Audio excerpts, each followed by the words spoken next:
Hey everybody, Erin James here from Crafty Housewife Yarns, and I wanted to make a little video for you on just some basic, this just sort of a beginner knitting tips. And disclaimer, I knit continental, so we're left-handed knitting, even though I'm right-handed.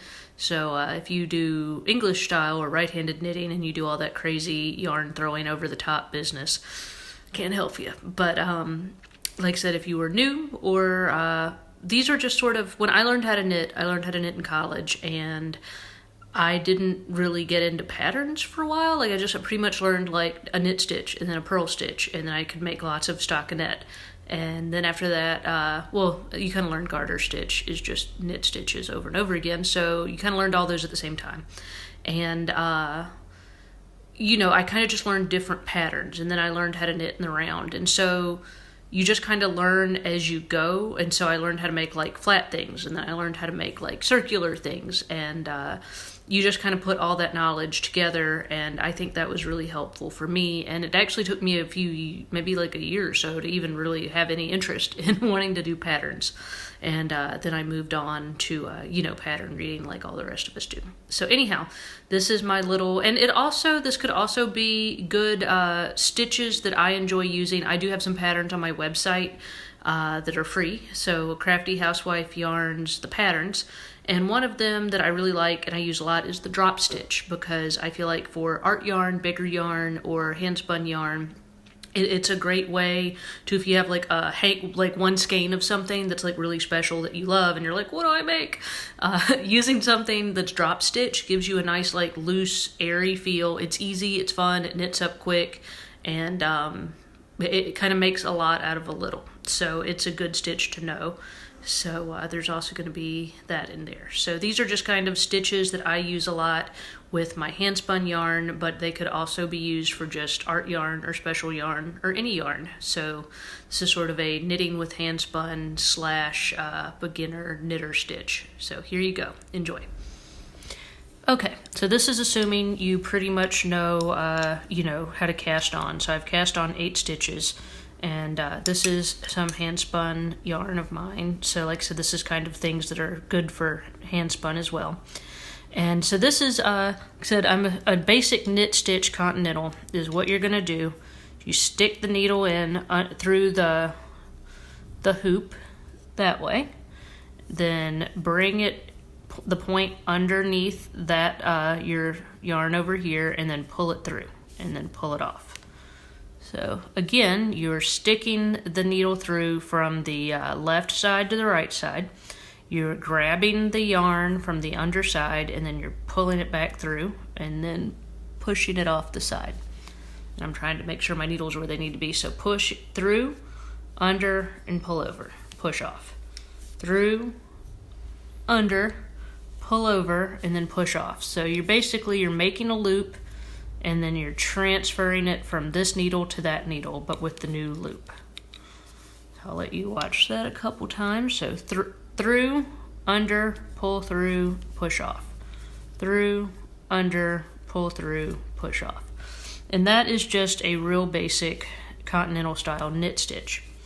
So garter stitch, which I love, and I could make stuff with garter stitch all day because it's brainless, and I don't like to have to use my brain more than I have to a lot of times, is you literally just repeat the same thing you just did, but on the opposite side. So when people talk about garter stitch, it's literally just knitting, but you're knitting on both sides. Because see how this is, people will call this the bumpy side. The back side or the bumpy side of the yarn is where you have these little bumps that are facing up, versus this side, see how it's smooth? That's the smooth side, and that's the bumpy side. So garter stitch is when you knit on the bumpy side instead of purl, which we'll get to in a second. So garter stitching just gives you like this cool, so you're knit through, you know, poking it through, grabbing it, pulling it back through, and pushing off. So it's the same exact thing we just did. Pushing through, grab it, pull through, push off. Push through, grab it, pull through, and push off. So by doing 2 rows of knitting, basically, instead of switching to purl, you're making these ridges. So see, you got a ridge here and a ridge here. And that's what and then on the other side, same thing. And if you keep going that way, you will just keep making ridges and then a flat part, and a ridge and then a flat part, and that is garter stitch. It is, you don't really have to think about it because you're obviously just doing the same stitch over and over and over again, and it's I find it very relaxing. And also a good thing about garter stitch is it doesn't want to roll. Like it behaves itself pretty good because there's no rolling one way or the other, which you'll see here in a second. So now to do purl stitch. So if you wanted to purl, then when you see the bumpy side, and sorry, I'm trying to keep this where it is, you take the yarn and you put it, like drape it on the top of the needle instead of in the back. And then I always twist it kind of, and this is, you'll get it right on your own hand. You just got to get the tension. I always kind of twist it around my pinky and then twist it around my pointer like so. But so you got your yarn hanging out there in the front, and I usually will kind of hold it with my thumb a little bit just to keep it in place. So then you're going to take this needle and you put it underneath the yarn and through the hoop.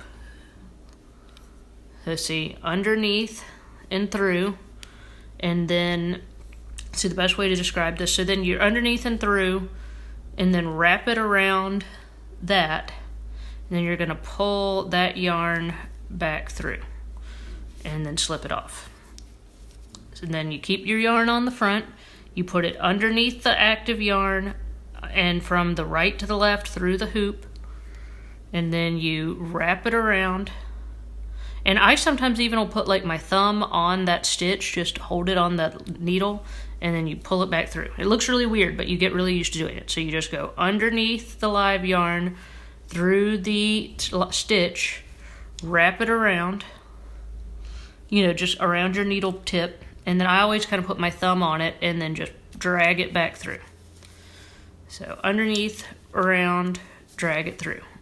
Underneath, around, drag it through. And that's how I purl. Just underneath and through, around the yarn, put my thumb on it, and then just kind of push it back through. And it's a little bit more going on than knitting, but you know. And so what you did there by purling is you now have a ridge of bumps right in the purl stitches. The little bumps are right next to the other little bumps. So on this side, instead of having a ridge there like you would with garter stitch, you have a smooth part. So this section here, where it's smooth on one side, it's bumpy on the other side, like what you would recognize in like a store-bought sweater, is what people refer to as stockinette stitch. So if you're reading a pattern and it's like stockinette stitch for 30 rows, that's what you're going to be doing. You're going to, on every time you see the smooth side, you're always going to knit, and then when you flip it over, when you see the bumpy side, you're always going to purl. And that's called stockinette stitch.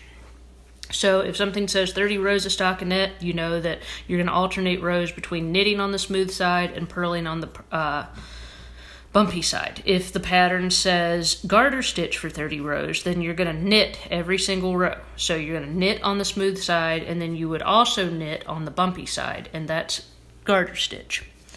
So let's see. And then if you're getting more advanced, what I was talking about with the drop stitch. So I'm pretending you know how to do everything we just covered. For a drop stitch, you're going to knit one, and I'm hoping my camera's where it needs to be. You're going to knit one, then you wrap it around your needle, usually 2 times. Some patterns call for like 3, but normally 2 times. So this is just wrapped around, then you knit the next stitch, and then you wrap around. So basically, in between every knit stitch, you're wrapping the yarn twice around the needle. So, yeah, and then you wrap, and then you'll see what's happening here in just a second. So bear with me. So you knit and wrap around twice, knit, wrap around twice, knit, wrap around twice, knit, and that's the last one. So what we've done, then when you flip it over, is you see it now looks like we've got like a whole lot more stitches on here than we started with, because we have all the 2-time wrapped ones on there. So then what you do on the other side is you would just garter stitch it, which is what we just talked about, where you knit on both sides. So this is the bumpy side. You would, and like I said, this is for drop stitch. You would knit, like garter knit, and then here's your 2 stitches that you wrapped. all you're going to do is just slip them off your needle, and then it makes like this little droopy thing, and you're like, oh, that looks weird. Well, it's supposed to look weird. It all shall be revealed in a minute. So just drop those off, then you knit the next stitch, and then see, here's 2 more that you wrapped. You're just going to pull those off, make another little loop, loop there, knit, and just, it's, it's pretty brainless too. Just anytime you see a knit, knit it, and anytime you see 2 wrapped pieces, just pull them off.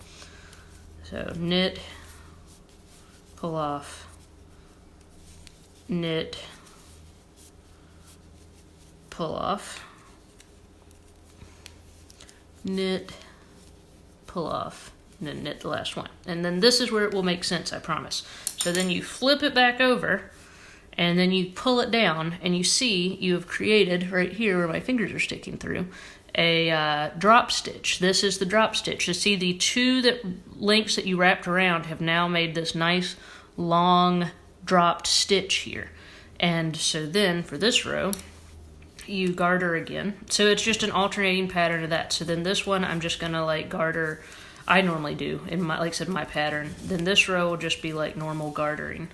And I'll usually do that for 2 rows, but it'll let you see what we're doing. But anytime it's talking about a drop stitch, that's all it is just where you're wrapping that around. And then if you continue, in the pattern, that'll give you an alternated where you've got this long drop stitch. And one of my favorite patterns, and actually speaking of drop stitch, there you go. One of my favorite patterns on our site is the Fisherman Nets cowl.